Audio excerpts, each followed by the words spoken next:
తెలంగాణలో కొత్త traffic rules. సాధారణ నేరం మునుపటి జరిమానా 100 రూపాయలు, ప్రస్తుత జరిమానా 500 రూపాయలు. రెండవది రెడ్ లైట్ ఉల్లంఘన చేసిన వారికి మునుపటి జరిమానా 100 రూపాయలు ఉంటే ఇక ప్రస్తుత జరిమానా 500 రూపాయలు. మూడవది అథారిటీ ఆదేశాలను ధిక్కరించడం. మునుపటి జరిమానా 500 రూపాయలు ఉండేది, ఇక ప్రస్తుత జరిమానా 2000 రూపాయల పెంపు. నాలుగవది లైసెన్స్ లేకుండా డ్రైవింగ్. మునుపటి జరిమానా 500 రూపాయలు, ప్రస్తుత జరిమానా 5000 రూపాయలు. ఇక ఐదవది అతివేగం. మునుపటి జరిమానా 400, ప్రస్తుత జరిమానా 1000 రూపాయలు.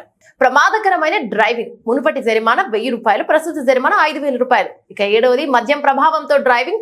మునుపటి జరిమానా 2000 రూపాయలు, ప్రస్తుత జరిమానా 10,000 రూపాయలు. ఇక ఎనిమిదవది రేసింగ్ మరియు స్పీడింగ్. మునుపటి జరిమానా 500 రూపాయలు, ప్రస్తుత జరిమానా 5000 రూపాయలు. ఇక తొమ్మిదవది హెల్మెట్ ధరించకపోవడం. మునుపటి జరిమానా 100 రూపాయలు, ప్రస్తుత జరిమానా 1000 రూపాయలు. ఇక 3 నెలలకు లైసెన్స్ కూడా రద్దు.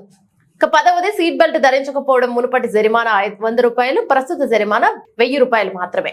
11వది అత్యవసర వాహనాలను నిరోధించడం. మునుపటి జరిమానా నిర్దిష్ట జరిమానా లేదు, ప్రస్తుత జరిమానా మాత్రం 10,000 రూపాయలు. ఇక 12వది ద్విచక్ర వాహనాలపై ట్రిపుల్ రైడింగ్ జరిమానా 1200 రూపాయలు. 13 డ్రైవింగ్ చేస్తున్నప్పుడు మొబైల్ ఫోన్లను ఉపయోగించడం. ద్విచక్ర 4 చక్రాల వాహనాలకు కూడా జరిమానాలు పెంపు. ఇక 14వది ద్విచక్ర వాహనాలపై ఓవర్లోడ్. మునుపటి జరిమానా 100 రూపాయలు, ప్రస్తుత జరిమానా అయితే 2000 రూపాయలు.